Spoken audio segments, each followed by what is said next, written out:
So now we're live. Shulchan Aruch Arav, the Alter Rebbe Shulchan Aruch 273. This is in honor of the birthday of Ira Hakohen Katz, our executive producer, and should have a good gesunte yar and health and parnasa and all good things and all the brachas and Mashiach now.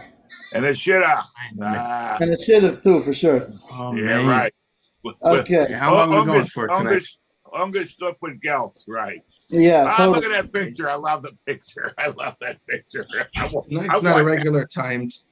Tonight's not a regular time cheer. So what time? What's our timing tonight? We keep going until we can't.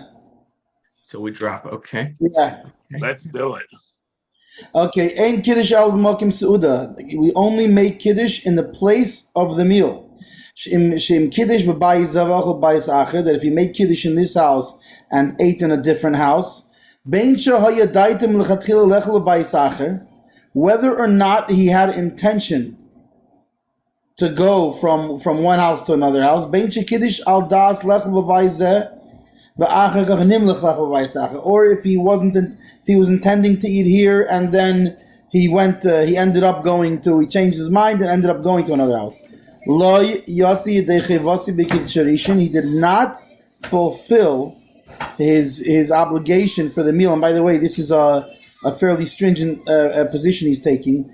Just to give a tiny bit of background, there's a Gemara about this of whether it's valid or not. And there's different opinions that come up that has anywhere from it's okay if you had it in mind, or if you didn't have it in mind, but there's a whole bunch of opinions. The Alter Rebbe is of the opinion that even if you had in mind, doesn't make a difference. Even if you had in mind to move, your kiddush was no good. Why? Because your kiddush was not in the place of a meal, and therefore. Now he's not talking about, by the way, if you made a little meal and then you ate something and then you went and continued eating. He's talking about you made kiddush, you weren't kevei seuda, because some people might think, so if I had my brisket somewhere else, my kiddush wasn't valid. Yeah, but if you sat and you had, that's why you'll notice when people make kiddush in shul, they're careful to have like a mezainis after, to sit down and have a piece of cake, this kind of thing, so that they're kevei seuda after. But if you go from there and you go have another meal, that your kiddush is not invalid. This is talking about where you made kiddush, basically you made kiddush and you left. So your kiddush was no good, and you have to make a kiddush again before you start eating in the other place, right? Because as you know, you have to make kiddush before you eat somewhere. So therefore, you didn't make a kiddush. You're going to go eat. You have to make kiddush. Your kiddush was no good. Bein b'kiddush shalaylo, bein b'kiddush shalayim. Whether it's the night kiddush or the day kiddush. Shenamar, like it says, v'karasa la Shabbos eineg, and you should call Shabbos eineg. You should call Shabbos pleasure. V'darshu chachamim, and the chachamim, they what is it like? Interpolated or something like this. Extirpolated. I can never remember extirpolated and interpolated. Anyway, the Chachamim were they explained on this that what does this mean? That it means that the Shabbos, right? That where's the place at Karasa Shabbos? Where's the place that you shall call Shabbos? You should call Shabbos in the place of delight, meaning in the place of the delight of the Shabbos meal. That's where the kiddush shall be read, sure, shall be called out, so to speak. Karasa. And needless to say, if one said kiddush and does not eat a meal at all, up until now we're talking about even if he. Now it's interesting. I hope there's a note on this because I struggle to understand why he needs to bring that up. Because he already said that even if you ate your meal somewhere else and you didn't eat your meal there, you weren't yaitze.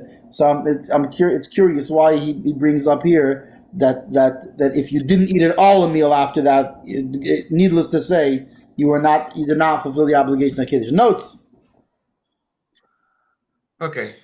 Oh, sorry, just trying to get my laptop in the right. So notes back to earlier. So we said he's not.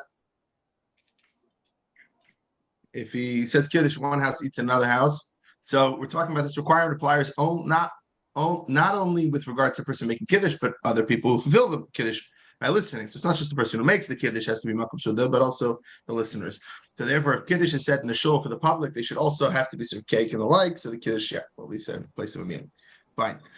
Then he said, now let's get to the note that Mendel wanted to know about, because that's the next one. So it says, right? So we said, we don't need to say, needless to say, if someone said kiddush and doesn't need a meal after it, he does not fulfill his obligation for kiddush. So a person who cannot eat, for example, someone who's ill, is not obligated to the recitation of kiddush over wine. He should intend to fulfill his obligation to sanctify the Shabbos by saying it in Ma'ariv, right? Like we said in the evening service, and this is what's said in the Minchas Yitzchak. Support for this ruling can be taken from the Birkei Yosef, which says that for this reason, kiddush is not recited on Yom Kippur, even when Yom Kippur falls on Shabbos. However, and basically we sanctify the Shabbos in our davening, and that's it. If, however, disabled people do not recite the evening service or do not have this intention in mind when saying that service, Tzitz Eliezer rules that someone else should say Kiddush for them over a cup of wine. Even if the person will not be eating after saying Kiddush, he may recite the bracha on behalf of this disabled person. Meaning, that wording seems to imply, meaning even someone who already made Kiddush for himself. So he's completely making the second Kiddush for the other person. The bracha is still a fine bracha. It's not a bracha levatal, even though they're not end up drinking. And in this case, one of the listeners should drink a sip of the wine, so the blessing over it will not have been in vain. So, meaning, like, for example, like you're in a nursing home. I got a question. Yeah. Ready? What's disabled have to do with anything? And what type of disablement? Well, we're saying specifically something that disables him from drinking wine. We're talking about someone who is unable to drink wine. Like in other words, like if they or drink wine or eat a meal. Because this whole thing we're saying you have to have kiddush by a meal. And if you don't have your meal with your kiddush, that wasn't making kiddush. You didn't just make kiddush now, and then you just said God's name in vain. Wow. So he ends off saying, so this note is talking about, well, what about a person who can't eat? For whatever reason, they can't, they're ill. They're unable, disabled, meaning literally, they're unable from having a meal. So then they're not obligated to say kiddush over wine, and instead they should do it over the davening. And he ended off by saying, technically, someone could have someone else make kiddush for them. If let's say, you have someone who's unable to, we say disabled, they're unable to have the meal, but they're also not going to be davening Ma'ariv. Maybe they don't know how to daven, or they're just not able to daven, so they're not going to sanctify the Shabbos with their davening. So he could have someone else make kiddush for him, or maybe he just forgot. Maybe he davened. But Ma'ariv, also, how does it help to sanctify the davening if that's also not makom suda? Because it's the Rabbanan thing that's makom suda. Right. So this is all talking about So Friday night. in other words, so in that case, I guess he can fulfill his kiddush deraisa at least. So that's what he's saying. Fine. He's saying, somebody who's ill, so what are you going to do? If you can't eat, you can't eat. You're ill. So at least you're saying he can fulfill his deraisa. But what if? Wait a second. He's ill. Not only can't he eat, which is not surprising. If somebody's so ill he mamish can't eat, it could very well be he's so ill he can't daven either. So that's what he's saying. But it seems to be a b'diavad. He should do it in davening. But if for whatever reason he doesn't daven Ma'ariv, because basically because basically he just forgot. He's really essentially not doing the Rabbanan Kiddush. Yeah, so saying or he just forgot. Right. He forgot to do it in my. If he did it in my, or he forgot to have in mind that he's being yates the Kiddush then. Right. Fine, but in either of those cases, I mean, it's already a b'diavad because we're talking about somebody who's sick. In other words, if he was so sick that he can't even listen to your kiddush, then he wouldn't hear kiddush at all. In this case, if he's well enough, he can hear your kiddush and answer your kiddush. So let him. So its idea, I guess, is let him at least fulfill the from the Torah kiddush, even if he's simply unable to fulfill the Rabbanan kiddush. But at least like this, he got the Torah kiddush in. Something out there of that. Is that what it seems like? That's what it seems. I mean, all right, fine, good.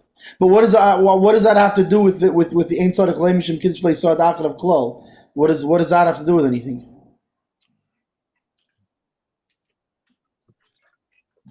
I mean, because we're saying that if he made Kiddush and he moved somewhere else that Kiddush was to eat, the Kiddush was no good. So fine. So he's basically stating something that's semi-obvious here. That's and needless to say, if you didn't eat it all, it's not good. So okay, so fine. So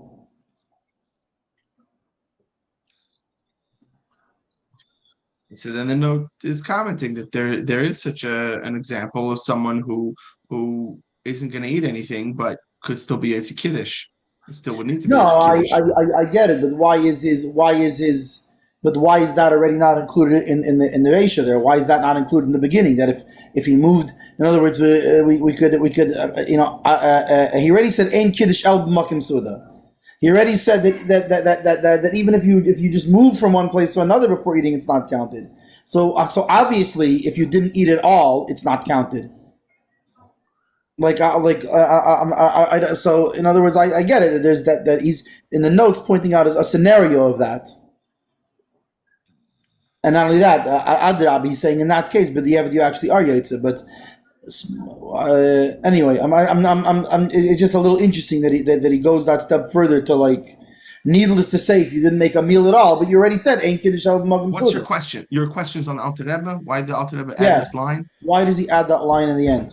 What Chiddush is he giving us there? That we wouldn't have understood that point already from the beginning. Because maybe you would think that, okay, l'chatchila b'diavad you are Yotze, and he's saying no, you're not Yetzi Kiddush. But he says lo yatzi dechevasi even if you only moved lo yatzi dechevasi. First he states Ein Kiddush El B'Makom Suda. There's no Kiddush besides for by a meal. Period. Then he says even if you just moved from one place to another place, it's no good. And needless to say, if you ate no meal at all, it's no good. Well, I mean, it makes sense. It's not like he's saying something that's contradictory, but I just find it interesting that he re-stresses that again. Yeah, I think. See, I wouldn't ask so much on the Ein Kiddush El B'Makom Suda because it's not necessarily a lashon that implies that b'diavad. Right now he's going on and explaining. Just lechatchila, but the wording later, like you said, lo yatzi dechevase b'kiddush harishon. Right. That seems that already includes that. So I mean, I get it. He's needless to say, but it's usually the Alter Rebbe doesn't. He's not. Although then again, it could be that because sometimes the Alter Rebbe generally he will use the lashon of his makar. So if his source used that lashon, that's the lashon he'll use. So maybe that's the point. Yeah, I mean the whole source comes from the only thing that it has here is the fact that that's from Psachim Kuf Aleph. There's a little note there on that. And he has some quotes and stuff. Where this is from. I don't know. If you had more time, I'd deep dive. But yeah, that's Rashi. Ein Kiddush B'Makom Suda is from the Mechaber. There's Beis Yosef, right? Yeah, that's Sefer Siman, Shulchan Aruch, Shalach Gimel, Sif Gimel. Sorry, Shin Vavayin, and Sif Gimel. Yeah, I don't know. Anyway, okay, fine. Base va'afilu b'bayis ech mecheder l'cheder, and even if within the same house, not that he moved from one to another, but in the same house from one room to another room. That he made kiddush in this room, in one room, and had in mind he's gonna eat in said room, same room. And he makes kiddush in the foyer, and then let's retire to the dining room to wash. In this case, he has in mind. What are you talking about? No, he has in mind to eat in the same room that he made kiddush in. No, it doesn't say that. Yeah. Doesn't say that. Yeah, you'll see soon. He explains it better, but yeah. He says he does say the cheder acher. He says, look, מחדר לחדר, שקידש בחדר אחד, על das lechel בחדר זה. He's making kiddush in a room, and he has in mind, so this is going to be different than moving from house to house. Meaning, by house to house, it doesn't make a difference even if you have in mind. And now we'll see from a room to room, maybe. Okay, fine. Room to room within the same house is different.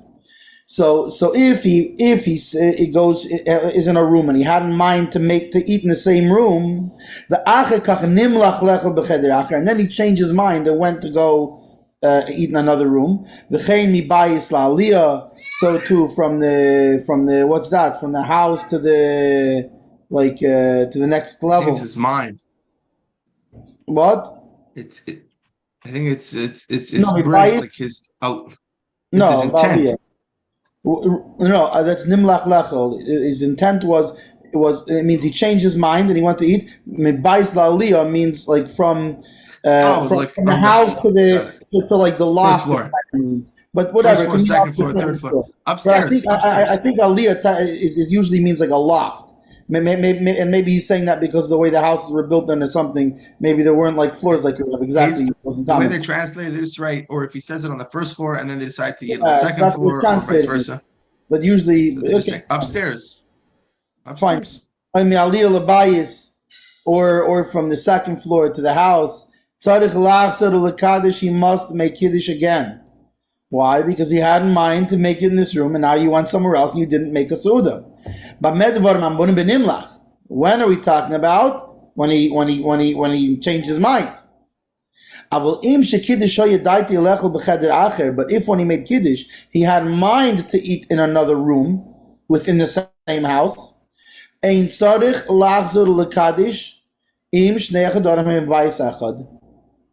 they're in one house, he doesn't have to make kiddush again if both rooms are in one house. Similarly, if he changed floors, if he had in mind. So this is different than going from house to house. By house to house, even if you had in mind, it doesn't help. Within the same house, if you had in mind, it helps. If you didn't have in mind, you have to make kiddush again. But still, in the first place, one should not do this because there are those that argue on this, on whether or not his kiddush is good. Right? There are those that hold even in the same house, even if you had in mind, no good. Right? So therefore, it's better not to do this. However, from house to house, or from a house to the courtyard, it does not help what he had in mind to do this. And like we explained in Sif Aleph, and right in subsection 1, if it's not within the same house, it doesn't make a difference if you had in mind. It was no good your kiddush, you have to make kiddush again. However, nevertheless,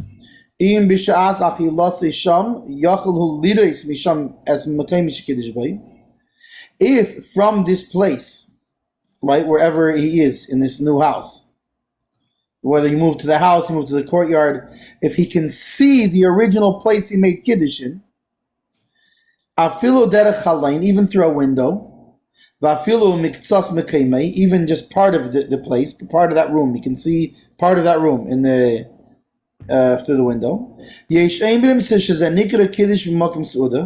So there are those that say that this is fine. You can go, this is called the same place. That these two places, since you can see them, since one can see the other, is you can call is fine for kiddush. And interestingly, if you remember, we had this in Hilchas Eidus as well by witnesses. What happens if when two people they show up to a court to give testimony, they have to have witnessed this thing together, right? There can't be like I see something and you see something, but we don't see each other. So the question is, what does it mean we're together? So there's a whole discussion in Shulchan Aruch about what if we can both see the guy and we can both see each other, or what if there's a third guy who can see us both? Anyway, there's a whole. So anyways, when it comes to kiddush, this is fine that you can see the original place. just as they are considered one place with regard to making a zimun, right? When you're benching and you need 3 people to bench together to answer the zimun, right? So then you need so this same thing. If they can see the place of each other's meal, right? They these are called that they're in one place to make zimun, like it's explained in 195. And while this is not the proper way to do it in the first place, but in pressing times when you don't have a choice, you can rely on this. But this is obviously not the best way to do it. Notes. Okay, so back to the beginning, we said so room to room in the same house is different, but of course that's just with regards to kiddush. You can just bring up that you can make kiddush in one room and wash in another room, then they come back to that room and eat the meal in the same room as he recites kiddush. Which, see, practically that's how many people. Yeah, not most. It's I think better not to, but I think Lamaisa you're allowed to. So anyway, and actually, there's if you go in many. This is less common in a place like Pittsburgh. Where not so many people like custom build their houses, and depends if you have plumbing and how easy it is to put plumbing and things like that. But you see this a lot in newer construction, in like Muncie and places like this, Borough Park, whatever, where people actually they have a sink that's within view of the of the play. Yeah, 100%. Alrighty. So if you said kiddush, right? So you said Mamorim. You said kiddush, right? You have in mind to eat in another room in the same house. So we're talking about 2 apartments in the same building are considered as separate dwellings. By contrast, many rooms in the common domain, meaning separate rooms in a hospital, are considered as different rooms in one home. So that's different.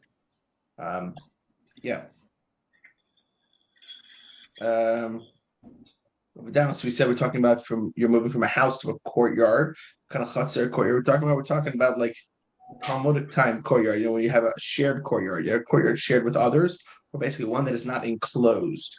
Because if it's enclosed, then it's part of the house. It wouldn't be a separate rishus. When we're saying courtyard in regards to house, by the chutzner, we're talking about a chutzner that's open or it's shared, and we'll see this later. Okay, and then so it's required to say kiddush again, as we explained above.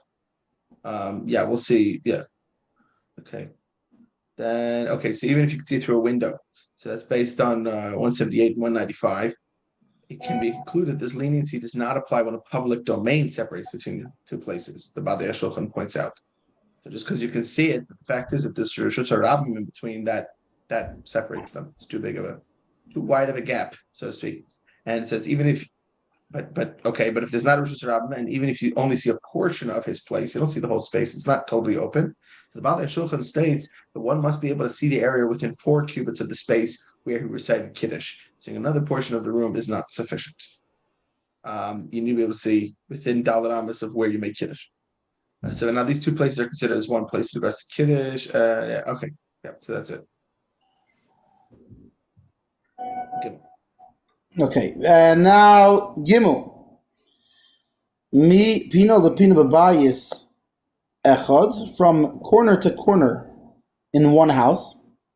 Shekiddush b'zovis zu, that he made kiddush in this corner.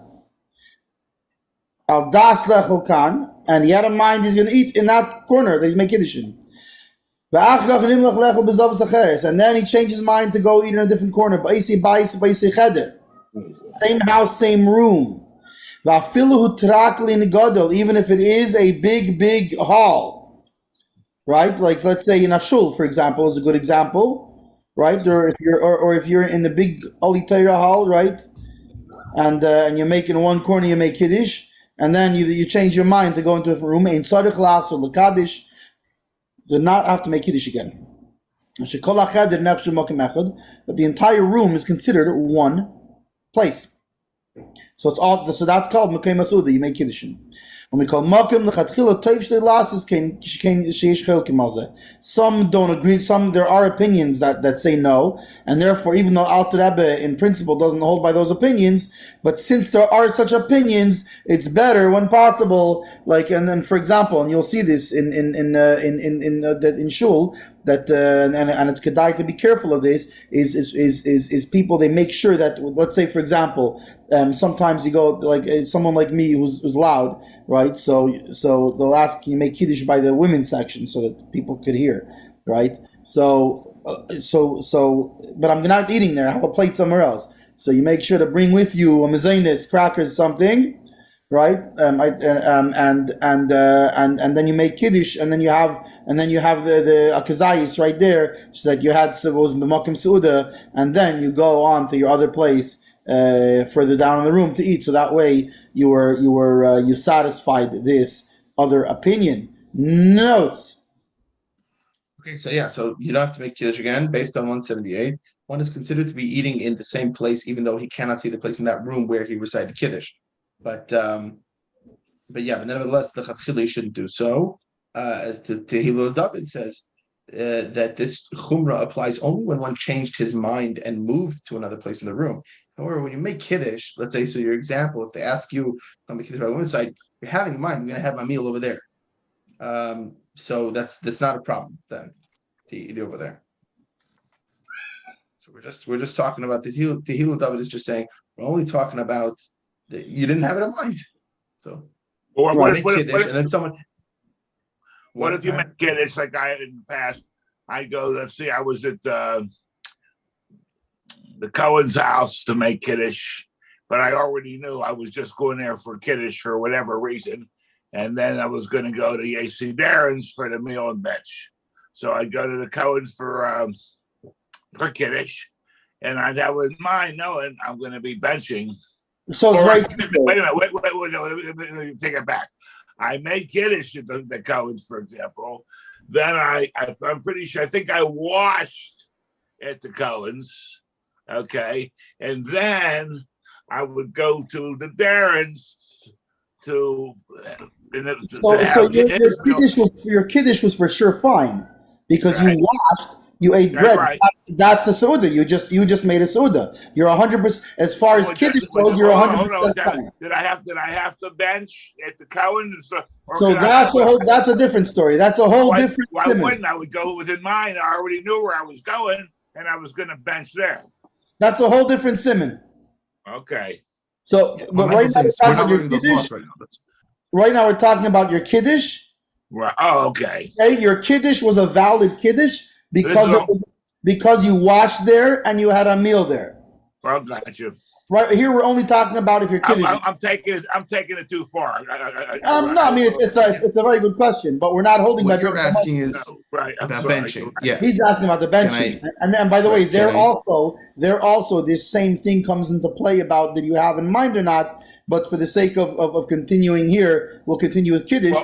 And when we get to the laws of Birchas Hamazon, we'll many times the Lubavitch Center would make kiddush, and then the next thing you know, we're like on the other side. We end up having the meal on the other side of the shul. So I was told it's best to go back to your seats where you made the kiddush to bench. I think so. I would try, but sometimes you're not. That's correct. And you bench on the other side of the shul. But I was told by I forget who that it's better to go back to where you right. Sat. So it's if it's in the same room, right? So it's correct. It's better if you go to the same place that you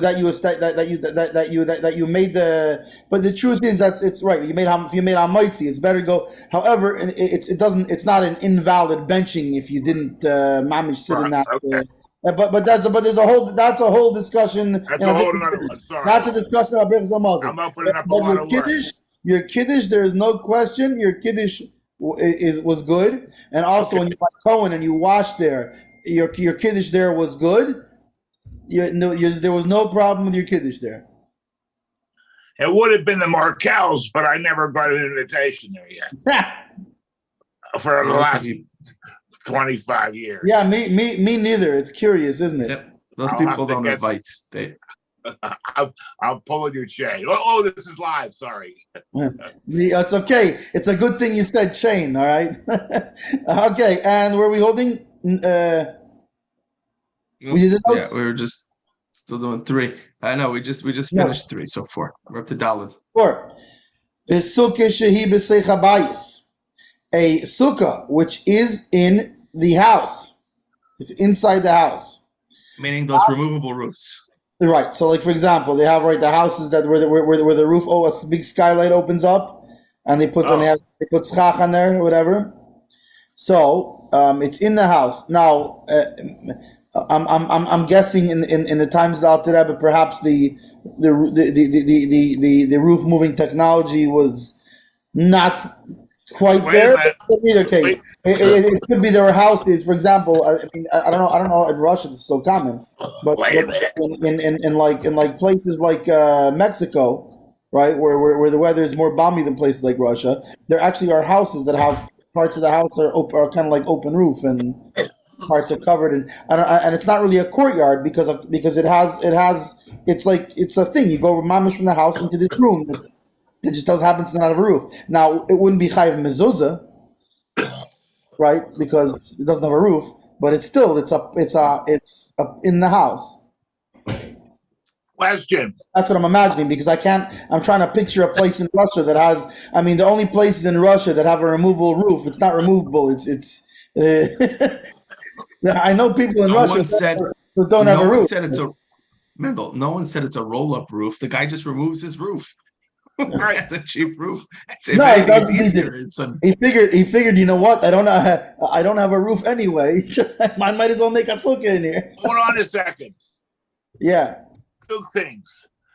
A sukkah is supposed to be a temporary dwelling. So how could you have the sukkah even if the roof comes off of the house, the walls and the whole. That is an excellent question, which we will discuss in the simanim that relate to sukkah. I mean, think about it, because you're walking into the sukkah from inside the house, and it's not a temporary dwelling. You're correct. There's all kinds of questions and how that can be done, and what's the proper way it has to be done, and we will discuss that in Hilchos Sukkah. So wait a minute. So the Rabbi Jacobowitz, who used to be the principal at Hillel. Never heard of Rabbi Jacobowitz? No. In the 60s. No wonder I didn't hear He that. was my neighbor behind me.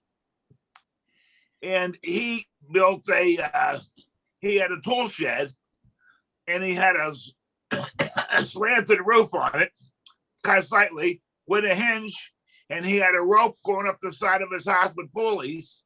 And so this time, that tool shed, he pulled the rope and it opened up the roof. Yeah, I know a lot of people have to have similar things like this. It's still there. My friend lives in that house. I have to show you sometime. It's amazing. With the tool shed, it turned into there's certain ways that has to be done. But anyway, we'll discuss that in Hilchos Sukkah. Now we'll continue with Shabbos. This is as relates to Shabbos. In terms of if it's a kosher sukkah or not, we're not worried about this moment. Okay, right. So a sukkah that's in a house.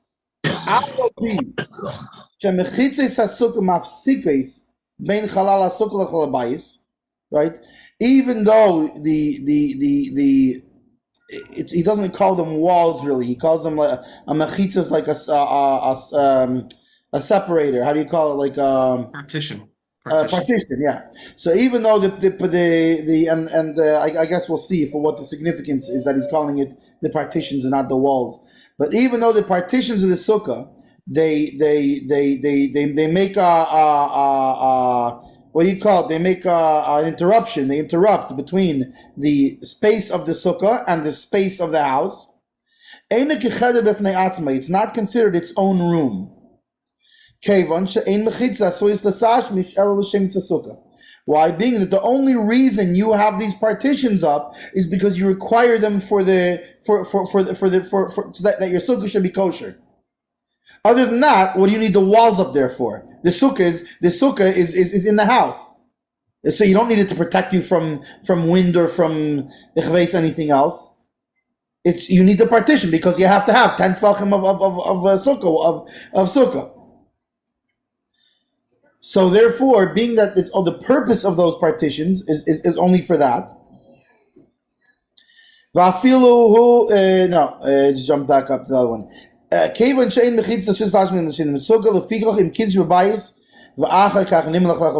If he made kiddush in the house, and afterwards he changed his mind, perhaps because now in Chabad, this by the way would be a less common scenario, but because in Chabad we eat in the rain. But let's say it was raining when he made kiddush, so he sat down to make kiddush in the house, and then it stopped raining. What happens if it stops raining? If it stops raining, now you have to go in the sukkah. So then he goes into the sukkah. Or the other way around. Let's say he was eating in the sukkah and it started pouring. So again, in Chabad we don't have this problem. So it started pouring. You keep eating, you keep farbanking, right?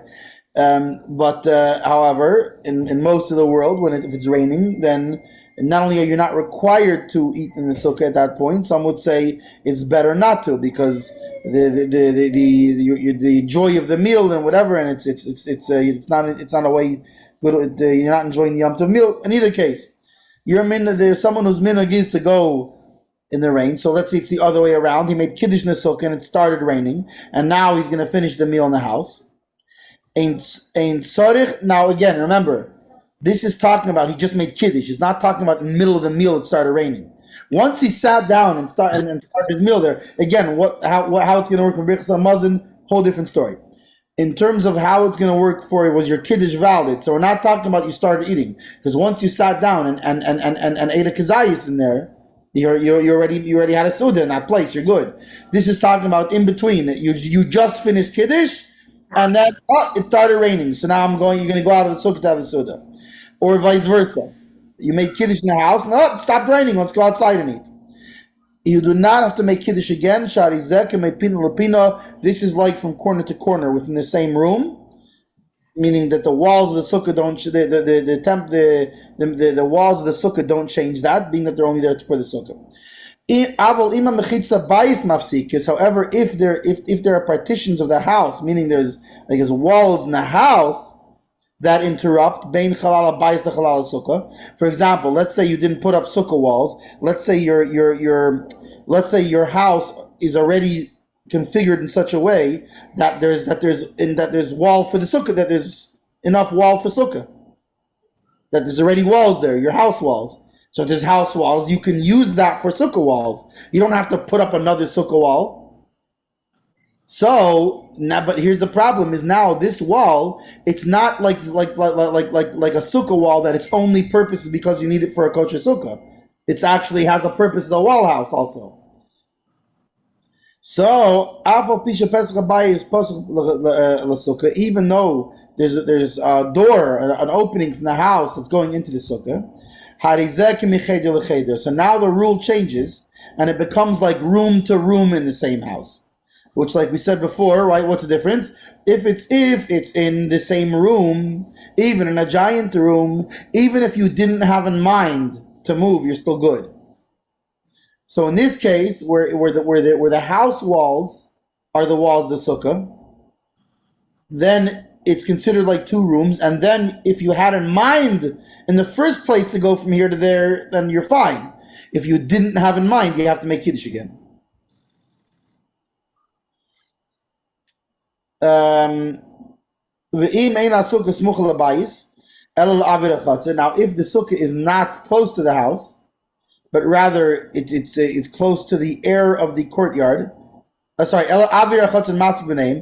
air of the courtyard is between them. Meaning, as opposed to let's say a patio, right? So the second scenario that we just said, where the walls of the house separate between the sukkah, that it's mecheder l'cheder. So let's say you have your sukkah is against your house, right? You have one of the, or you have like the famous Munich Berlin deck, right? You have this enclosed this deck, which by the way his deck is a room. It has 10 tefachim of walls already also. But in this case, you have between the house and the sukkah, you have a wall separating. So You say Rabbi minutes. You just yeah, say Rabbi. you remember his sukkah? I don't remember. Here's the Lynn's deck. Yeah. Okay. So on that deck, he has even though he puts up walls, tarps and stuff, right, for the walls. Right. But technically, you don't even have to because he has a railing that goes around the whole thing that's over 10 tefachim. Okay, so that's like attached to the house. But now, so that's the sukkah is there. But now you have a wall. There's a wall in between the house and the sukkah, and it's a house wall. So it's not considered in the same room. That would be considered like our second scenario from room to room, like two rooms in the same house. Now, however, what if you don't even? It's not even attached. What if it's like, like I have it in my house, or many people have, where I have you go out of the house, and then I have a front yard with a patio on it, and the sukkah is on there, and it's separated from the house. There's space in between the house and the sukkah. You have a patio in your front yard? Yeah. I know you got a couple of grills. I've seen that. Yeah. So there's air in between them.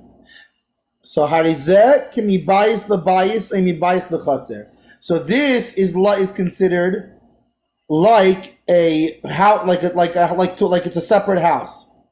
Meaning, like we said before, so here's the three scenarios. If the sukkah is mamish in the house and there's no walls separating it, besides for the sukkah walls, these walls only function as sukkah walls. They're not your house walls. They're walls that you put up so that it's a kosher sukkah. That's considered one big room. And if you move from inside that sukkah to outside of the sukkah into the room, it's like one room, and it's okay whether you had in mind, whether you didn't have in mind. Scenario 2 is it's attached to the house, it's part of the house, but there's a wall in between. And this wall is part of the house wall. Now it's not the wall that's only for a sukkah. This wall also functions as a house wall when it's not being a sukkah, meaning the rest of the year. It's a wall. In that case, it's like going from room to room, in which case, if you had in mind to move, you're fine. If you didn't have in mind, you're not fine. The third case is if your sukkah is disconnected from your house, then it doesn't help even if you had it in mind, unless you can see from your sukkah the place that you made kiddush. So that's the three scenarios of a sukkah. Most obviously sukkahs will probably be will be either like scenario 2 or scenario 3, and a few will be like scenario 1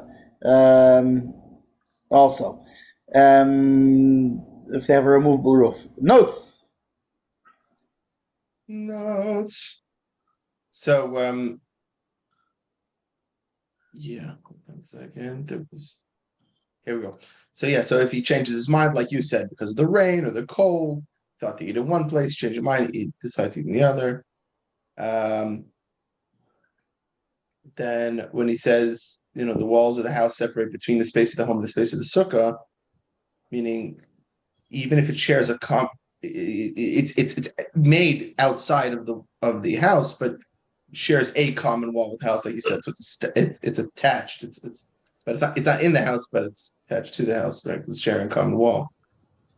And then we finished off at the end. They put a note, basically, the laws of Sifim 1 and 2 would apply. And in 178, the Alter Rebbe rules that if an orchard is enclosed by a fence, moving from place to place is considered as moving from room to room. Thus, if a sukkah is constructed in a private courtyard surrounded by a wall which also surrounds the house, going from the house to the sukkah is considered going from room to room. Remember, it's all Rosh Hashanah, which is why it's also not a problem to carry in such a case. In the sukkah of the house.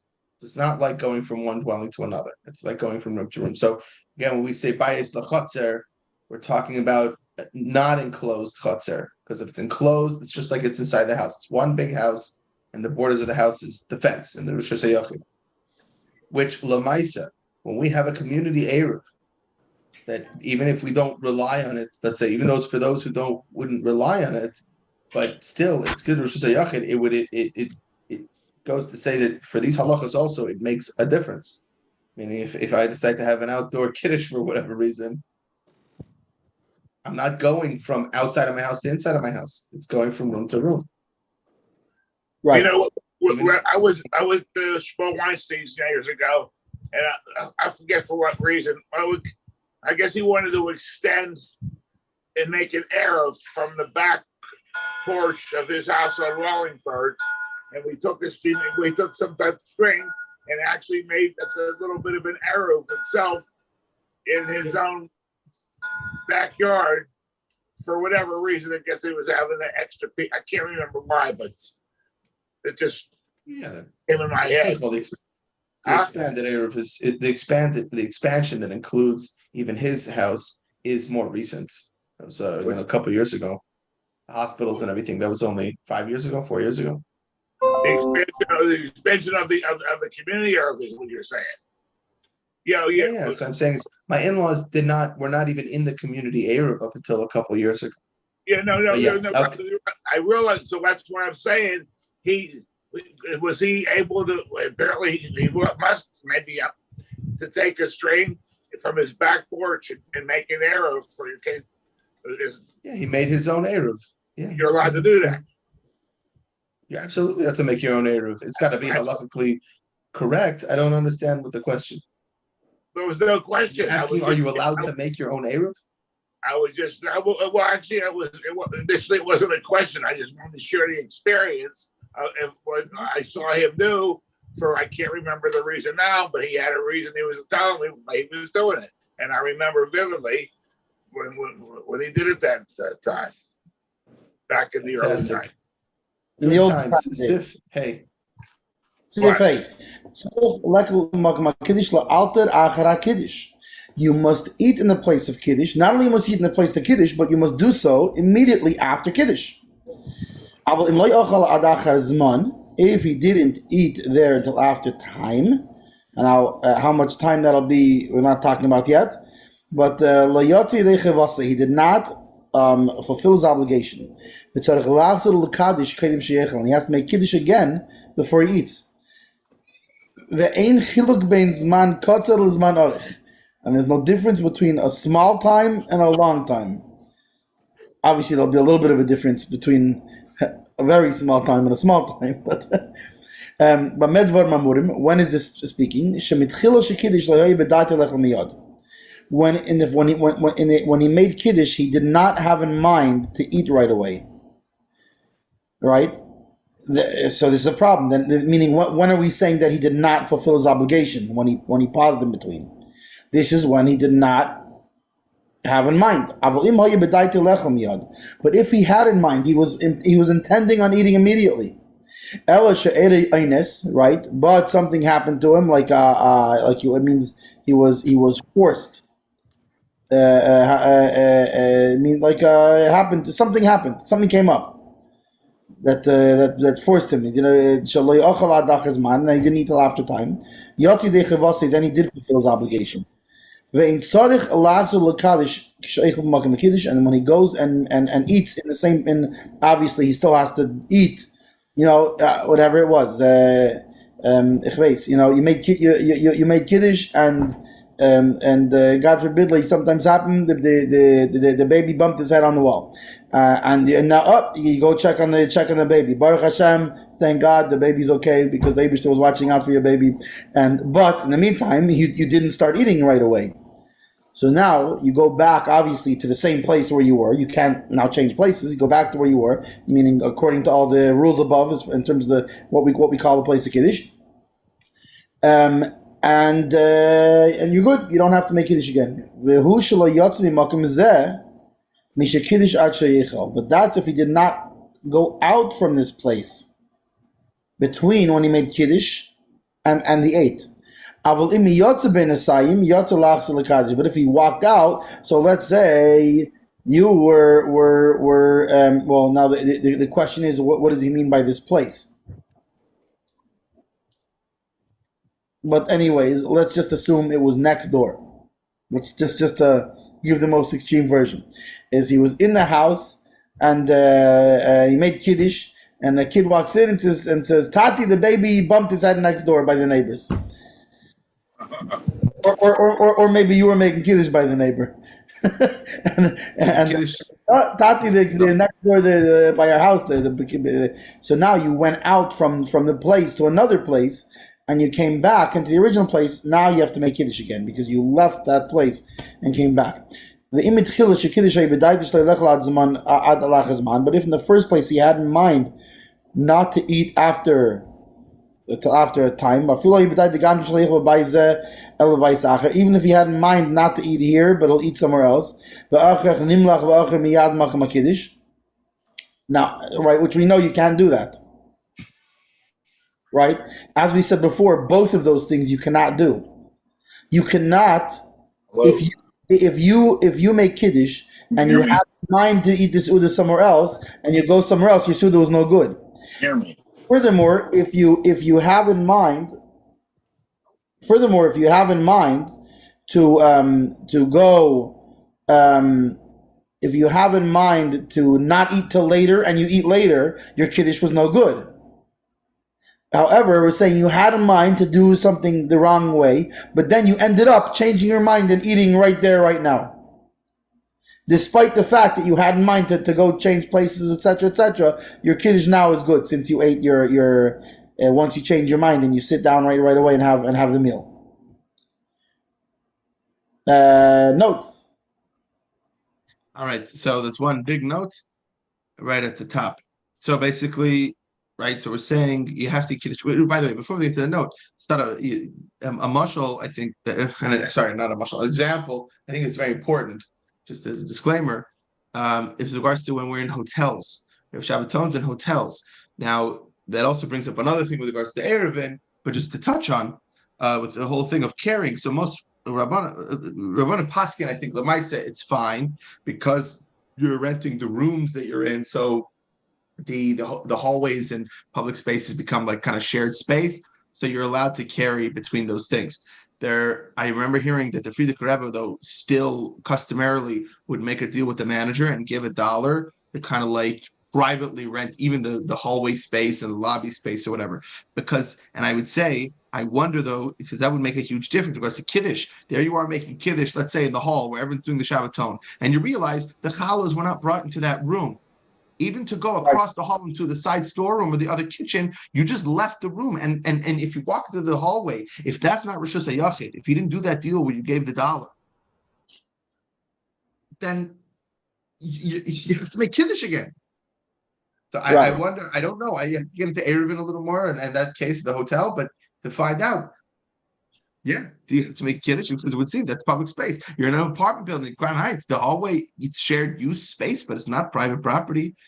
You have your neighbor across the way. Oh, I don't have any challahs. Let's go across the way. Hey, you have to have some sort of makom suda before you leave the room. Right. So it's very contextual. So in the Kuntres Achron, so there was a note, big bays. So it brings up that in the Kuntres Achron to section 263. The Alter Rebbe defines the term la'alter. So we write that he has to make Kiddush immediately, la'alter.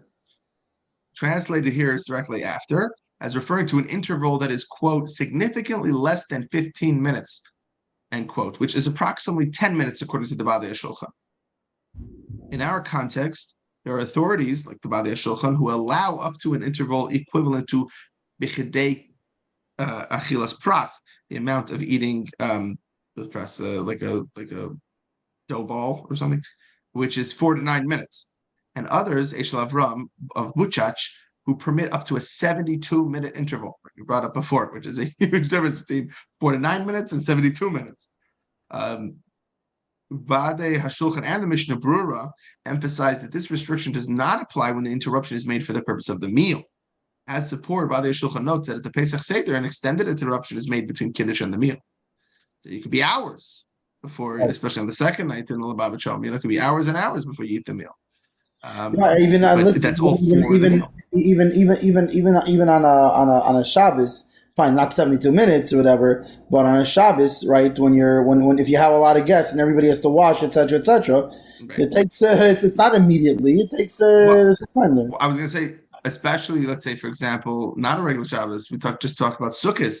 Everyone has to file out of the sukkah, go into the house, usually, wash inside. It's usually a lot more, it's not so easy for everyone to move rooms, sit back in their seats. Sometimes it's a little cramped in the sukkah, etc. So, yeah, it's not such a simple thing.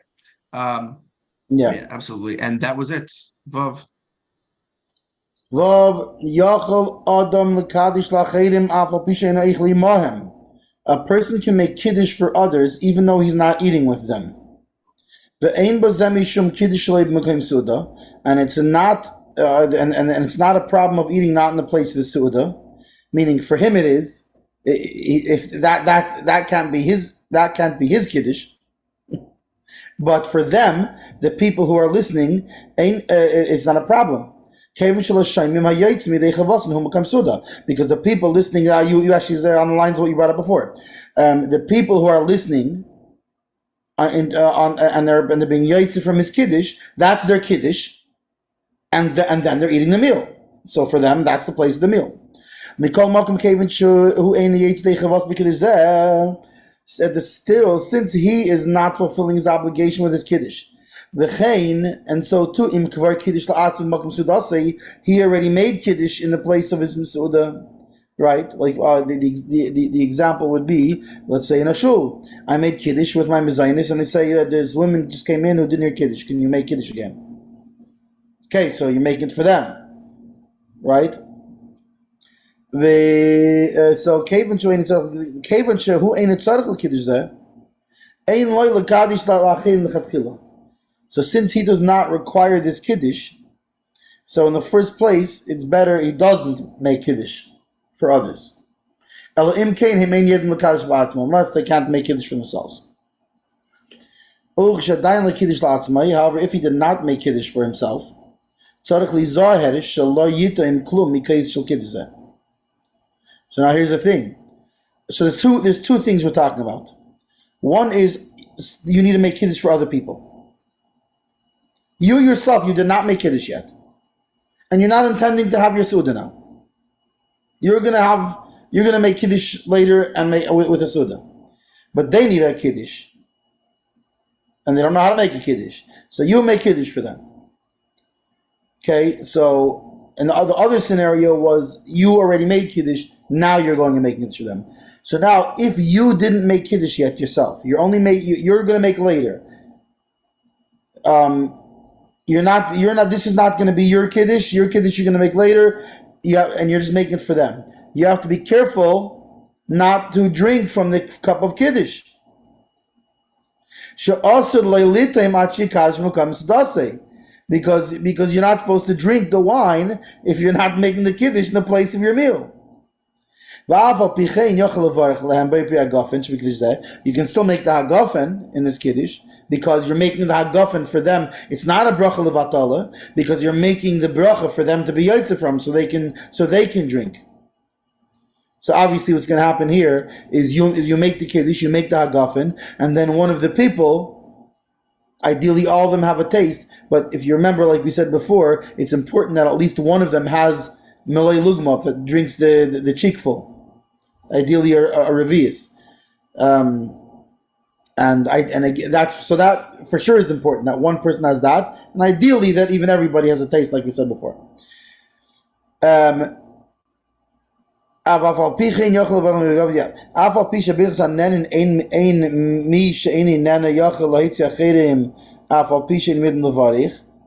Even though by generally speaking, by birchas hanenin, meaning when you're making a bracha for something that you have benefit from, right? Like I can't be. If you want to eat a cookie, I can't make the mezainis and you answer amen. You need to make the bracha yourself. Usually by birchas hanenin. However, this is different because this Beir Pi Hagafen of Kiddush, Bein Shel Laila, Bein Shel Yom, whether at night and day, V'chein Birchas HaMaitzi Shemekal Shel Pas, as well as the HaMaitzi on the bread, Eina in Daimis L'Shar Birchas HaNenin. It's not the same as other brachas that you're having for something you're going to benefit. Hayil V'chein Chayva, because they're an obligation. Meaning, if you want a cookie, you have to make the bracha. I can't be yotzi with my bracha mezainis. But you know what? You also have no obligation to eat a cookie. There is no obligation to eat. I know it's nice to eat a cookie. There's no obligation to eat a cookie. So therefore, so it stands that way. However, by these things, being that you're doing it in order to fulfill somebody's obligation of a Torah thing, in that case, you're allowed to do it. Commission is bad with Siman Kuf Samar Zion, like explained in 167 notes. Now, so first of all, lachedim, they bring up even children because we're obligated to train them in the observance of mitzvahs. So you're allowed to make kiddush for kindlech, even though you don't end up eating with them. So for Tzivas Hashem things or whatever, yeah, keep that in mind. So now that we said, so even if they don't know how to it's the same, by the way, as the kiddush shel yain. In other words, it's interesting because that makes it clear why he mentions kiddush shel yain and kiddush shel laila, the night kiddush and the day kiddush, because you would think only the Torah obligation one. No, even if somebody has a rabbinical obligation, right? Because only men and women who are over bar and bas mitzvah have a Torah obligation, and only by night. Right. By day, everybody is a rabbinical obligation, and children are always a rabbinical obligation. So, yeah. Yeah, there you go. So, then we said you should not say kiddush for others unless they know how to, unless they do not know how to recite it themselves. So, if they don't know how to recite kiddush, even if they do know how to say the bracha b'er piragafen, the other person is allowed to say b'er piragafen as well. Excuse me. Moreover, in the present situation, a person who does not eat with them may recite Kiddush on their behalf, even if they know how to recite the blessing of Kiddush. So then we went on, and we said, although he's not drinking, he can nevertheless say B'er Piragafen at this Kiddush for the listeners. He should recite the bracha B'er Piragafen only when one or more of the listeners will partake of the wine. Otherwise, you should say Kiddush over bread. And then the last one, So, nevertheless, the B'er Piragafen of Kiddush, whether it's night or day, and the bracha ha'maitzi, when one says Kiddush on bread, do not resemble other brachas hanenin. But the note adds, but he may not, however, say the bracha ha'maitzi on their behalf if he said Kiddush on wine. And we'll see the explanation, 167, and we'll actually quote it in a second. Okay, so now here's a nice big long note on this. Okay, so over there, in 167, the Alter Rebbe explains. A person who's not eating may not say the bracha ha'maitzi in order to fulfill the obligation of others who are eating. I can't go say ha'maitzi on making kiddush ha'maitzi on other just because they're eating. I'm not eating. And this ruling applies even if those individuals do not know how to say the bracha themselves. The rationale is that since he's not eating, he's not obligated in this bracha, like you said, the cookie thing. And one who is not obligated in a matter cannot fulfill the obligation on behalf of others.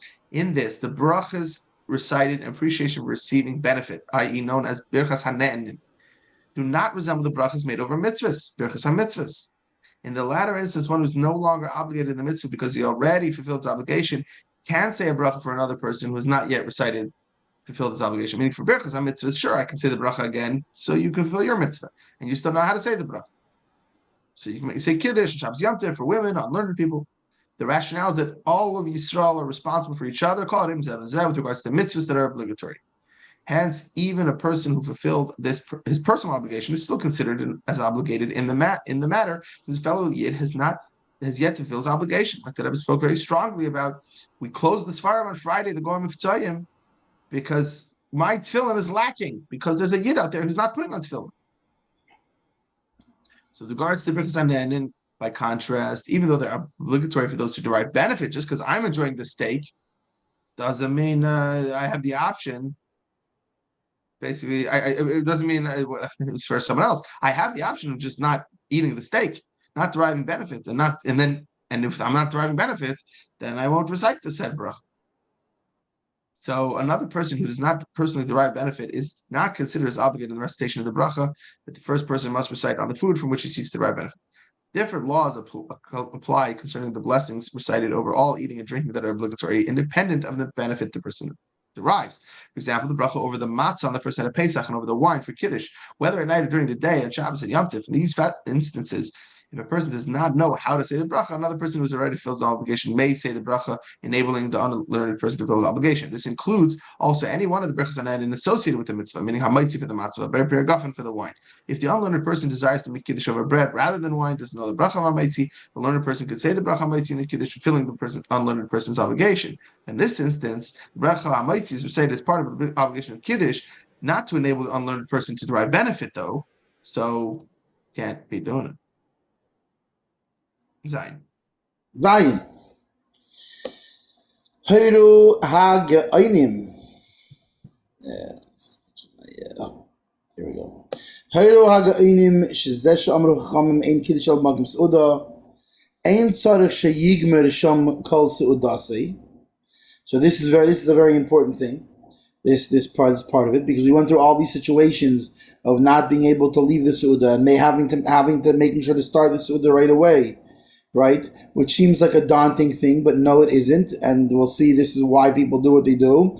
That the Ge'inim ruled that the Chacham said that Kiddush is only in the place of the meal. It doesn't mean he has to finish the entire meal. As long as he ate one kizayis, one olive-sized portion, which probably the notes will touch on what that, how much that is.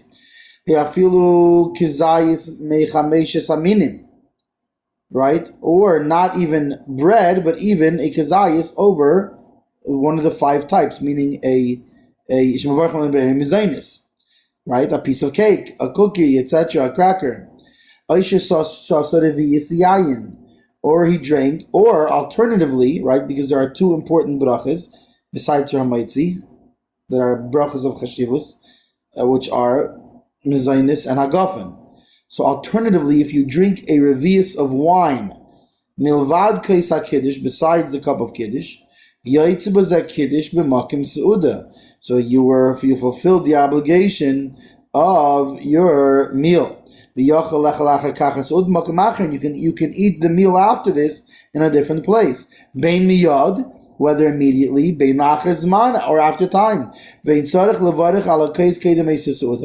And he does not have to make a bracha on the cup before that seuda. Meaning he does not have to make another kiddush before that seuda that he's going to have later. Bein balayla, bein bayayim, both the night and as well as the day. Kivin shekvar yatzei day kiddush magim seuda. He already fulfilled his obligation in the place of a meal for kiddush. He fulfilled it. So this other meal, it's like the third meal of Shabbos. That you don't have to make a bracha you don't have to make kiddush on a cup before it, because you already made kiddush. So now you can go have 3 meals in different places, right? So for example, at night you make kiddush, you ate, now you're going to a shalom zachi. You don't have to make kiddush in the place of the shalom zachi. You already had yisuda.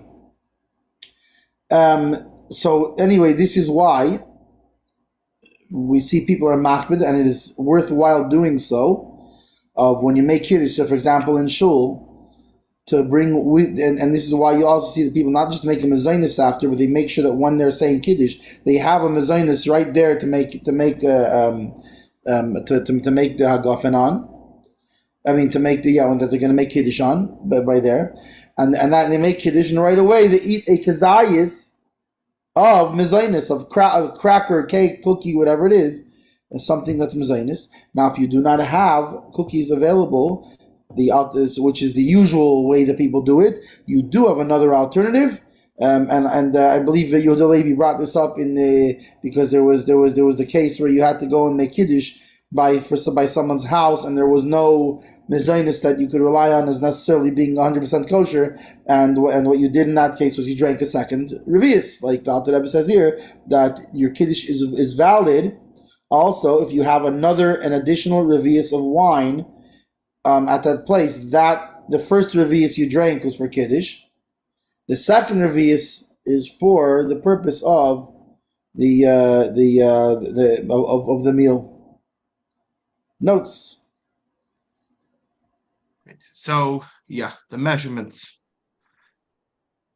According to Shirei Torah, an olive-sized portion has a volume of 28.8 cc, which is slightly over 1 fluid ounces in contemporary measure. It must be emphasized, however, that this measure is a measure of volume, not a measure of weight. Moreover, later in Tuf Pei Vav 486, based on Uktzin, the Alter Rebbe writes that this measure should be calculated without crushing the small air pockets within the food. When measuring foods or liquids that have a similar consistency as water, specific density of 1, the food's weight can be used to measure its volume. thus 28.8 grams of weight, would take up a volume of 28.8 cc, the size of one olive-sized portion. So, excuse me. The specific density of bread, cake, and crackers ranges from 0.5 to 0.75, and even less when there are air pockets. For example, an olive-sized portion of matzah or crackers will weigh 14.4 grams, which actually you'll also see the difference between different types of matzah when you're talking about oat versus, regular whole wheat or wheat, or spelt. Yeah, it's different, They're the right. spelt and the wheat and whole wheat tend to be similar, but oat is like so much more dense. It's so much, Yeah. So now the Badei Shulchan states this amount of bread should be eaten with bichdei achilas pras, time that it takes to eat half a loaf of bread made of grain. So in section 612, the Alter Rebbe explains that this measure of time is the subject of a difference of opinion amongst the rabbis. More recent authorities mention varying opinions as to this measure, ranging from as brief as 3 minutes until as long as 9 minutes. See Sefer HaMinhagim, which again, also Pesach comes up, how quick to be eating your matzah. I think we average it out at about 7 minutes, but yeah, between 3 and 7 minutes. Based on Shira Torah, the accepted Lubavitch practice is considered b'chdei achilas pras as 4 minutes with regards to the obligation to eat the required amount of matzah on Pesach, but a full 9 minutes with regards to liability of eating a koseves, which is a date-sized portion on Yom Kippur. So, which again, when a Rav, let's say, sometimes will tell someone, okay, you can eat, but make sure you're eating less than a koseves within 9 minutes, only smaller amounts, so that way you're not, trying to minimize what you're transgressing. Yeah. Yeah, and now you know why people spend extra money on Montreal matzah for the Sidorim, because when you have a matzah that's crispy and thin and fresh and etc., it's easier to eat the sheer matzah because you have to eat the sheer matzah within a set time, and it's a lot easier to do so when you're not, when your matzah doesn't go nyang, nyang, nyang, nyang. Anyway, all right, so then, so that was just the one big thing on measurements. There was one other, they also said the Revius is about, what's something else, which we already know, 86 cc, 2.9 fluid ounce. But here, okay, so he says, besides for the cup of wine in which the Kiddush is recited, right, it's got to be an additional Revius, as we're going to see into Seifim. The second Revius is required because the wine is taking place of the bread. Hence, just as one must eat an olive-sized portion of bread in addition to the wine we drink for Kiddush, he must drink a second Revius of wine. That's the Machzas HaShekel to the Magen Avraham. So, Magen Avraham, so definitely important to keep that up. And then afterwards, whether immediately thereafter or time later, you can have a meal, part of a meal later.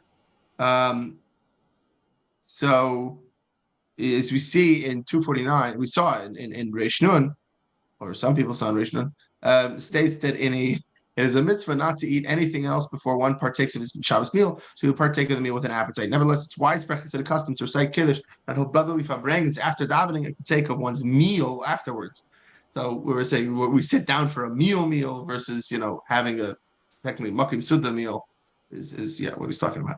Okay, and then we ended off.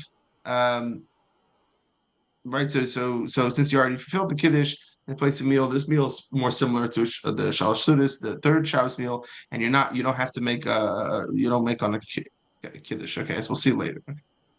Reish Tzadik Aleph. Fine, Ches. However,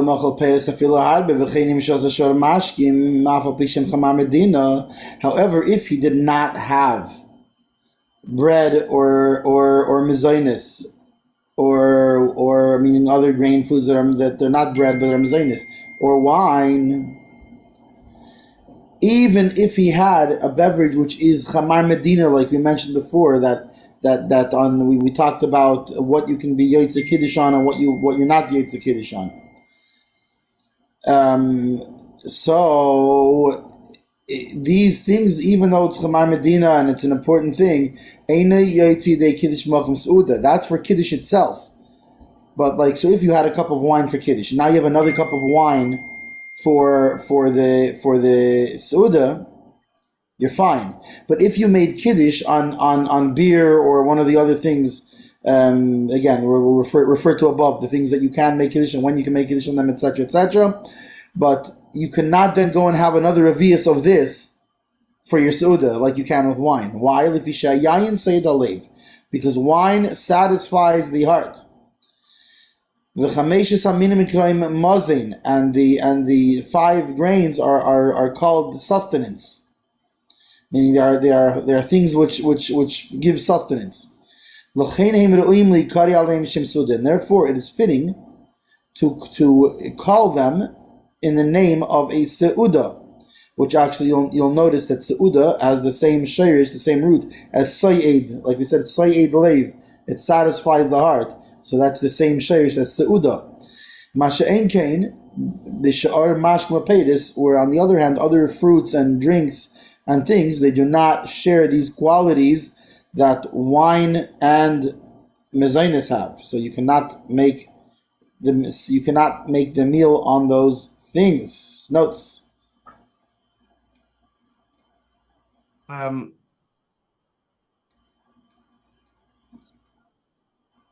So we said the wine satiates the heart. It comes from brachas. Say the rechaz anenin, and in that source, the Alter Rebbe states that dates also satiate the heart. But nevertheless, he does not mention the option of having dates for sustaining food like mazing. That's just an interesting point. Tess. Some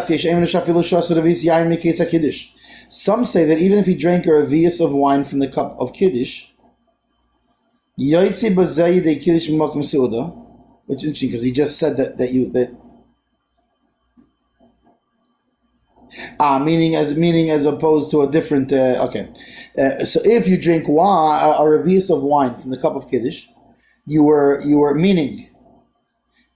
Now this is what's interesting again. Nowadays, generally, we try to be careful to anyways drink a revius with wine. But technically, unless you're a very, very large man, you don't need to, and you have big, or well, actually, you can be a tiny man with big cheeks. But if you have big cheeks, then it might be a revius. But let's say your malay lugmav, you're full of cheeks, is only half a revius, which, like we said, that the minimum that you should, meaning ideally you should try to drink a whole revius, being that who's to say who has bigger cheeks or smaller cheeks. But we said that at minimum you should really just you go by feel, but also at the minimum you should drink most of a revius, right? So let's say you drank a revius from the cup of kiddush, like you spell like the ideal way of malugmav. That's already called that you had it in the place of the meal. And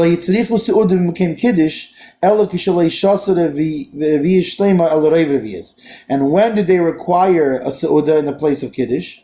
When you only drank the most of a revius, right? The lower count of the average person's malay lugmav, right? But as opposed to drinking the whole revius. And when it's a pressing time, you can rely on this. Again, kiddush beis haknesses, when you're making kiddush in the shul, a milah, or by circumcision. Ve'ein sham katan la'ashkesim mekeish bracha, and there's no child to drink from the cup of blessing. Yishta gadol revius shlema. So then you should drink a full revius. And then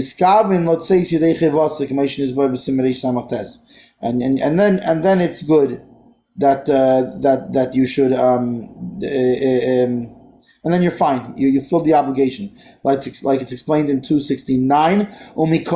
However, im evsher toiv sheyishta oid revius shlema milvad revius sheyetze beidei chivas kiddush k'dei lo tzeis levryakel. So basically, the ideal way of doing this, if you have wine and you have to make sud on wine, is you should drink a full revius for kiddush, and then drink another full revius for makam seuda. However, let's say you don't have whatever it is, it's not practical. It's whatever. You should at least drink a reiv revius for kiddush, the most of a revius, and additionally drink another full revius for the meal.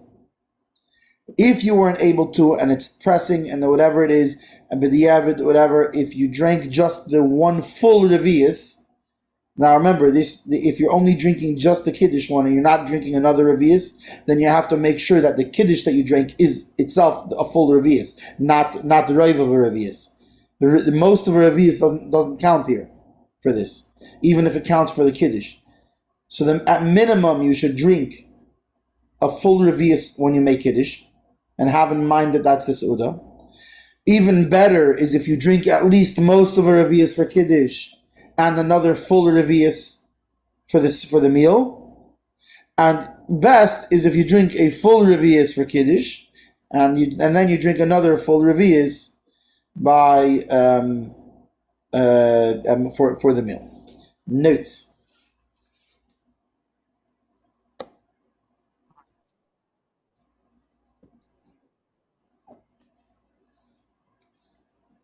One. He fulfills his obligation, right? So in place of one's meal, so the Minchas Shabbos derives the following law from this.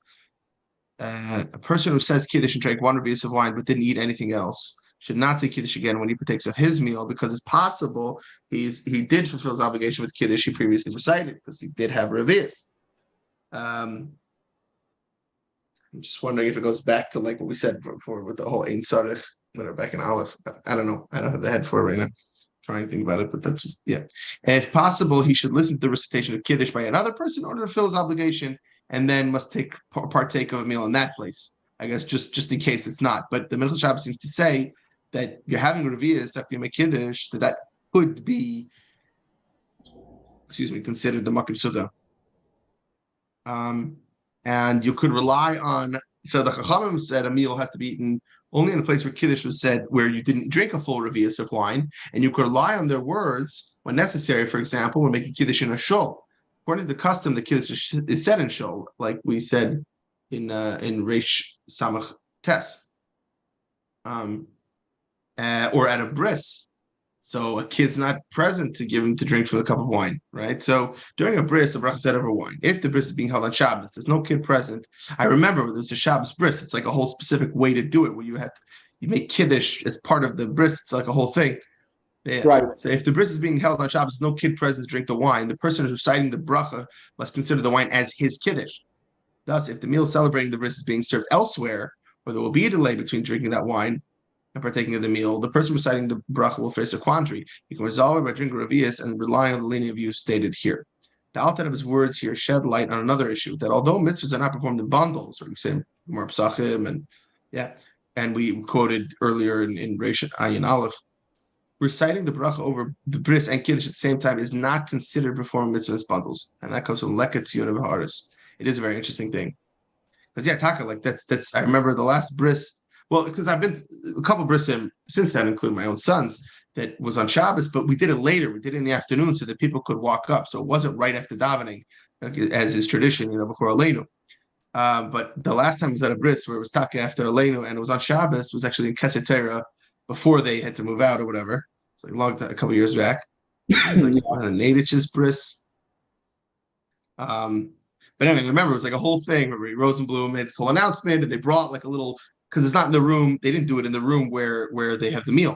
It was in the showroom. So they brought a little plate of cookies. They had this whole thing. He's going to make Kiddush. And Rosenblum said, I'm going to make Kiddush again in the next room. Whoever wants to be into this Kiddush could be. But if you are, then make sure you also have some cookies or whatever. Make it famous. If you remember the Nadish Bris, there was the additional whole complication of the fact that it was on Sukkot.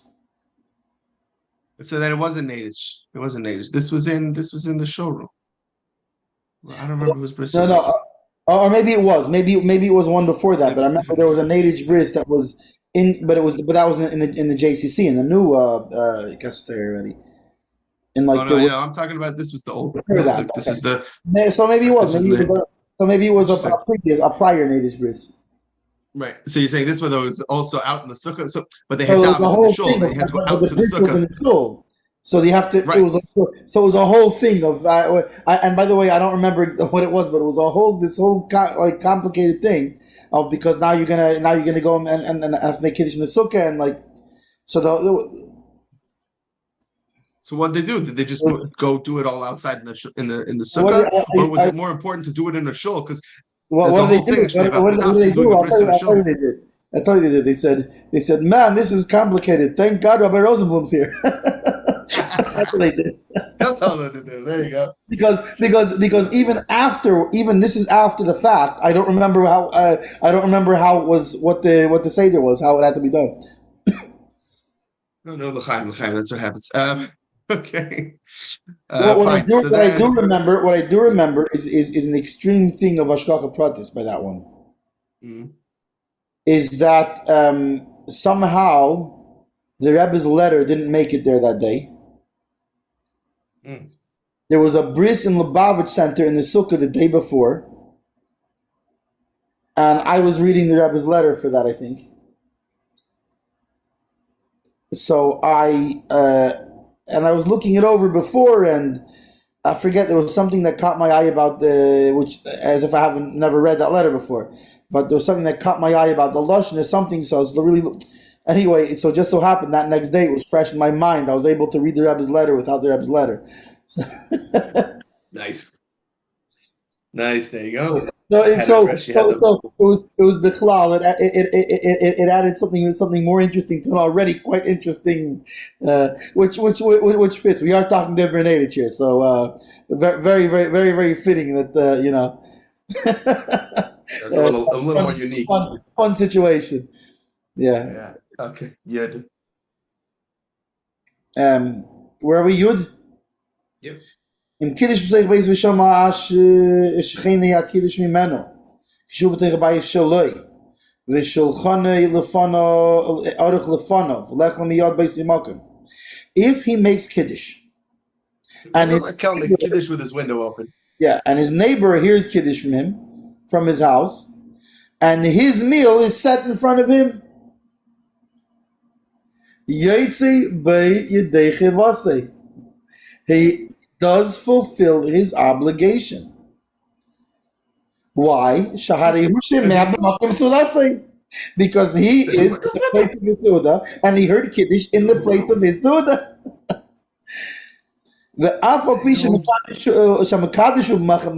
Even though the guy making Kiddush is in a different place, this doesn't make a difference.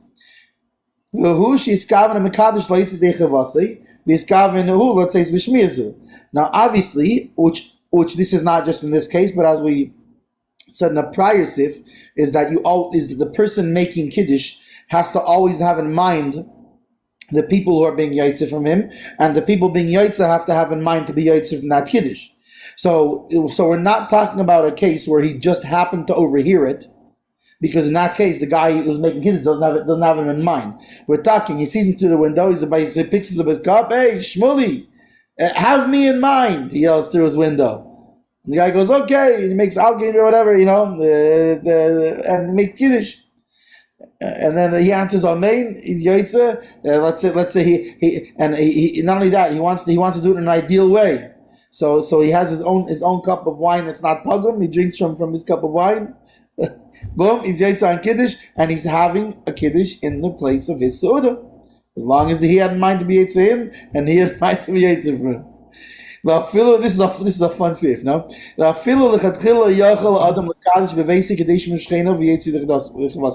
And this is even not just if it happened that way. Like, oh, you did something stupid, you yelled out to your neighbor what's it called, and he was yaitze you, now what? Were you yaitze or not? No, you can do it in the first place. You can do it this way. Meaning, back when COVID was going on, someone could be like, oh, I forgot to get wine before Shabbos. Yell to us, Matel, open your window, have you in mind for Kiddush. Then you're good. Yeah. Good to go. And as long as their windows were 6 feet away from each other, no problem. Totally fine. Yeah. Because I'm saying, in such a situation, you couldn't go over to your friend's house and ask, can I join you for Kiddush, have a little Suda, and go back to your house? It's not an option. You wouldn't be able to go over. Forget about not being able to carry wine. So fine, you go to your friend's house, right? Kiddush, Suda, and then go back to your house. Let's say somebody has a cast on. He can't go down from the... whatever it is, right? Or I'm sitting in my house, right? And I have a baby with me. I can't leave my house, leave the baby there, and I don't have wine. So right, same thing, yeah. So anyway, this is a very valuable. This is an Alter Rebbe life hack. There So even lechatchila, sorry. Yes, even lechatchila. ואפילו אם הוא איני איכל עדיין ואיני יצא בקידש זה, אלא שמקדש בשביל שכנו שנהיה מקדש. And this is like just like any other case where you can make kiddush for somebody else. Is let's say the neighbor doesn't know how to make kiddush, right? So he can do it even if the neighbor who's making the kiddush is not going to have his meal now and is not going to be making kiddush. So he says that what's it called and gafen, etc. The whole thing, right? The other guy answers amen, and then the other guy drinks the revius and makes his meal. Right. Notes. So one big note. So fine. So we said even if either of the individuals do not have this intent, meaning so the listener does not fulfill his obligation, and you'll see as you saw in Reish Yud Gimel. Nevertheless, as stated in Siman 55, the listener does not have to be in the same place as the person reciting the bracha or the tefillah in order to fulfill his obligation by listening to the person's recitation. See also in 213, which makes similar statements to those of the main text above. Those listening to Kiddush do not have to taste the wine over which Kiddush is recited to fulfill their obligation. Even if they wish to partake of their own wine, they may fulfill their obligation for the bracha by Pri Hagafen with the bracha of the person who recited Kiddush. Because that's absolutely allowed. We also brought up how the Frierdiker Rebbe told Weinberg, our minhag is actually everyone should say their own Pri Hagafen, but technically you're totally allowed to be Yitzit from their Pri Hagafen. That's it. Yud Aleph. Yud Aleph, Misha Beis Samach Beis HaKnesses V'Shama HaKiddush B'Seir Beisei Meshliach Tzibur Shemukaz Beis HaKnesses. Somebody who's in his house, and his house is right like Rabbi Idkin's house. It's right next door to the shul, and he heard Kiddush in his house from the Shliach Tzibur, meaning the guy who's making the Kiddush loud in shul.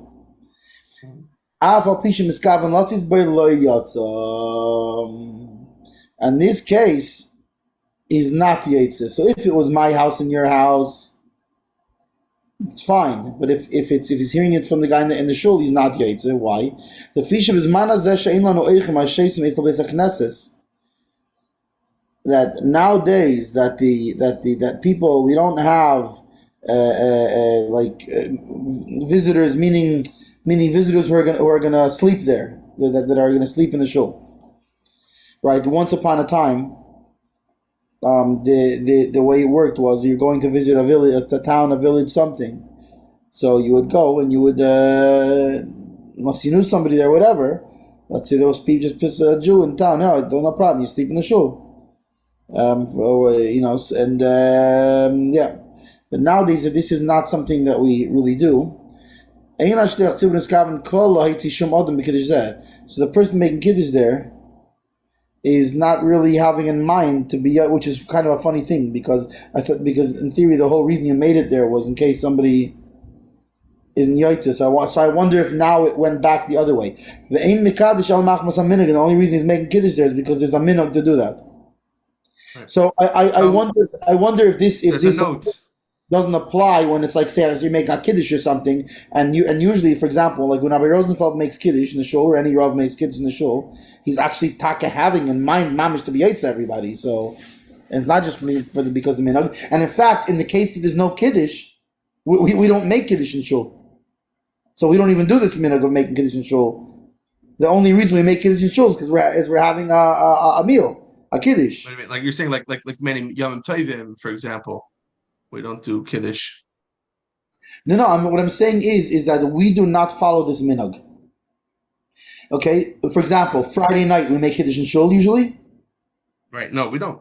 No, the only reason we do it in shul in the day is not because we're making kiddush in the shul for the minhag. It's because we have a kiddush going on. So, for example, on Pesach where there's usually no kiddushim in the shul. So they're saying that's just Pesach. It's other Yom Tovim as well. Bechlal Yom Tovim, there's no kiddush. But in the bottom line, right? And when that happens, nobody makes kiddush out loud after davening. Everybody goes home. So we don't have this minhag of making kiddush in the shul. The only reason we're making kiddush in the shul is because we're going to have a meal there. We're going to wait because there's to other people, etc. Yeah. So anyways, it doesn't apply. So the one note is on this point. So, and you'll see in Reish Samach Tes where these concepts are explained. Needless to say, if a person speaks to the Shlich Tzibur beforehand and arranges that he have in mind to enable him to fulfill his obligation, he can fulfill his obligation in this manner. That's from the Magen Avraham. Now, Leket Tziyun Ba'aris notes that in Reish Gimel 213, the Alter Rebbe mentioned an opinion that maintains that with regards to rabbinic ordinances, a person may fulfill his obligation by listening to a bracha recited by another person, even if neither of them intended that the listener's obligation be fulfilled through that recitation. But it still counts. Nevertheless, Aleph, the Alter Rebbe does not accept his opinion as halacha. He merely states, quote, one should take care that he does not enter a situation where there is doubt whether or not a bracha he recites will be in vain, end quote. And Beis, it's possible to say that Kiddush is different because it's rooted in a scriptural commandment, so it's a little different. But yeah. Right. All right, Yud Beis. Now, ideally, one should make the meal at night in the place where the candles were lit. So this is an interesting thing to note because many people don't know this because they'll light candles at home and then they're going somewhere else to eat. So we should know that ideally one should eat the meal in the place where the candles were lit. Even if he's eating it, meaning the Seudah, when it's still day, right? The accepted Shabbos, right? Obviously after the appropriate time when one can already accept Shabbos, but it's still before Shabbos, the involuntary Shabbos starts. It's this. I voluntarily took it on myself earlier. Even so, ein lo lechel b'chatzir. Now, obviously, generally speaking, the way it works, if I'm taking Shabbos early and we're going to eat early, that means that my wife is also going to be lighting candles early. So the same thing applies. He should not eat in the courtyard, even if he enjoys it more because of the air, the fresh air. He enjoys it because of the flies. Oh, because he has in his house there's flies. So I want to wake it outside, so I'm not. See, it's funny. But now, by the way, this you can tell their houses were a little bit how it worked in their house was a little bit different back then. Nowadays, it's like we're bothered outside by the flies, so we go inside. If there's a fly, well, I have to disagree with you there. Sometimes there's problems. There's flies inside the house. A lot. We had it doesn't have to be a lot for it to bother you. We had this problem last summer or springtime when it started to get warmer. There was like I don't know what happened. I guess some of the flies like they maybe laid eggs or something because there were just always flies inside our kitchen. Bananas will sometimes attract fruit flies and stuff like that. Yeah, so it was something like that. Maybe the kids spilled something. I don't know, but there was just flies inside. Being outside, okay, there might be a fly who lands, but they're not like staying in the same space and buzzing around you as like the same way. Oh, very good. But when it's stuck in your dining room and you hear this, so now remember that's nowadays. So imagine how much more so in those days when they didn't have like our refrigerator. They didn't have, for example, in my house in the summer. I don't know if it's that comfortable for a fly. I don't think flies necessarily like 68 degrees. You know. Right. That's cool. Yeah. So, right, but so then Mistama and our houses are sealed better, etc., etc. So this was probably a lot more of a problem back then. But either way, you should still have it inside by the burning lights. But you should have it. And by the way, one interesting thing to note is this is why we generally we light the candles in the sukkah. Right, so that we eat by the candles. Yeah. On Sukkot, we have the candles in the sukkah because the candle is supposed to be in the makom seudah. And I know a lot of times what people do is because they shouldn't have a problem it blows out. They have like different. They actually make things for them, but even if you don't have one of those special ones, it's made of the glass thing. So sometimes people do it like inside of a fish tank or something like that, like a small fish tank or whatever it is. To keep the wind from putting it out. They've especially made boxes like that for Hanukkah menorahs for those that have the minhag to do by the door, outside by the door or whatever, like in Eretz Yisrael all over the place. Yeah, so I've seen people who do candles not also. I've actually seen people who do candles not even inside because they're going to have the windows open, or even just because so they don't like to prevent that. Not they should fall over and The way we did it, keep running around the things. the way we did it, my sukkah is in the area of our backyard. There's this area at the bottom of the driveway that's right outside the window of the dining room. Yeah. So I pushed our dining room table up against the windowsill, and we lit all the Shabbos Yom Tov candles there, and the blinds were wide open. So you're both just sitting in the sukkah, seeing the candles at the window. Right. It had like a Hanukkah vibe to it So that's because it's like through a window. That's a good question. Is seeing it in this case considered b'mokin? Which is fun. So we're saying I think by sight, because he'll say that. I think he'll say that actually. a big thing by Markel was we'll get the No, whatever. I A big think thing by he'll say that right Markel. now. Afim hu mitztayel harbe b'bayis mipnei hasharav or mipnei hazvuvim. Something else. Right? Even if he is having a lot of what is it? I think because it's hot. Not even, but Oh, so we hot. just said that Right, that even was one of if there's One of flies the or one of the whatever, reasons he went out because it's fresh air and inside it's hot, right? Right. So, or because but the if it's mitzvah harbe, Right. if it's really bothering him, and here he says it. Afal pisha ein roya hanedis. So which would even if he imply, doesn't see them. right? Which would imply that the makom masuda, it would imply that the guideline for that is you can see them. Shanedis la'einig nitztuv le'latzad, because the whole point of the Shabbos candles, right, is that you're benefiting from their light. Right, that's why there's the whole question of if you're on the road or in a hospital and you have no way that you can light candles. Can you take? They have actually the little flicker candles, right, or whatever. Yeah. Can you use that? And different. By the way, different place can hold different. Ask your local rav. Don't talk to me about it. Ask your rav what to do. And by the way, your rav may answer you one way or the other, or it may depend on the situation. In one situation, he may say, well, wait a second, so why can't you do X, Y, Z? And you'll say, he'll say, no, you should do that.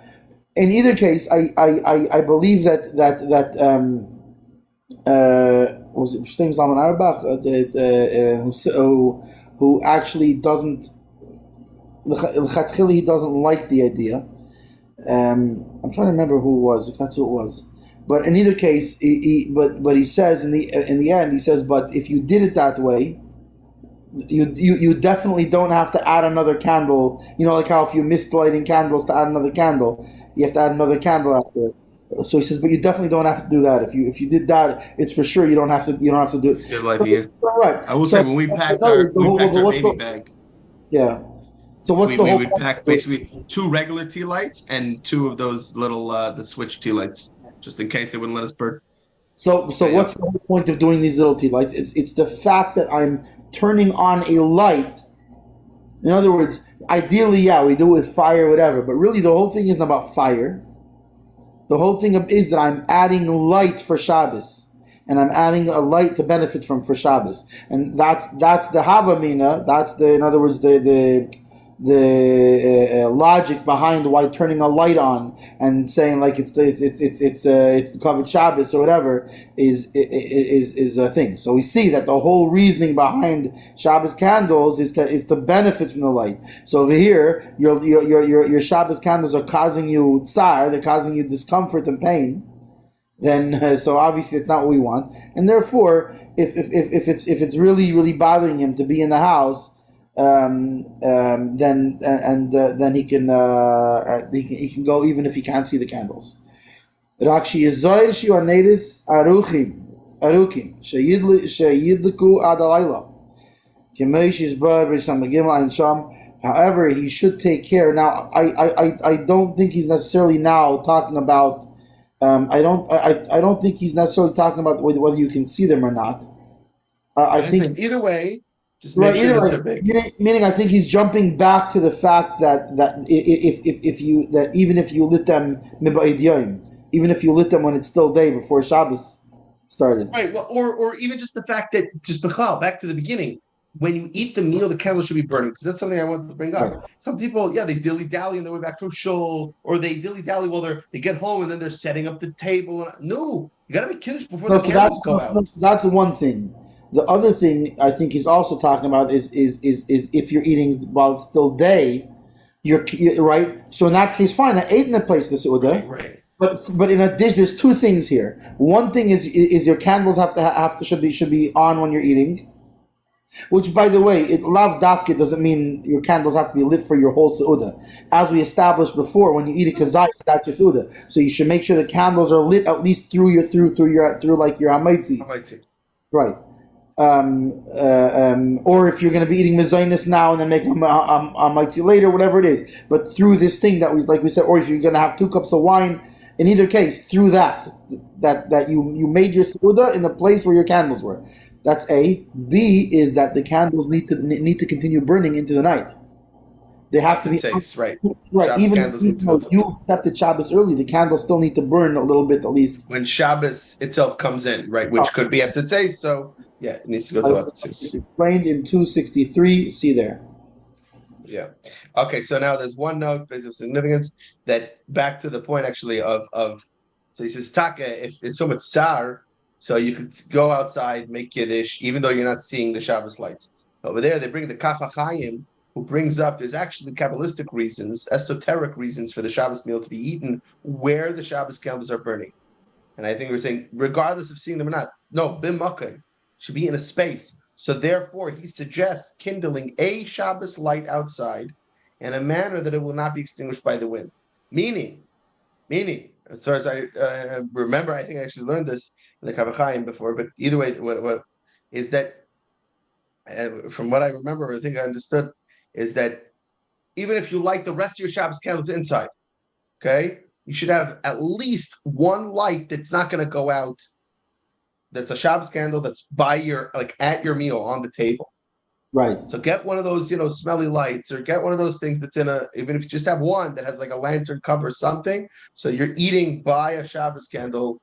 And not just that you can see the Shabbos candles, but actually eat by a Shabbos candle, which, oddly enough, if you will, by Sukkot, because it was Sukkot and it still can be very warm, we did have those. They were called citronella candles, and they kept the mosquitoes. Yeah. Burning my each meal.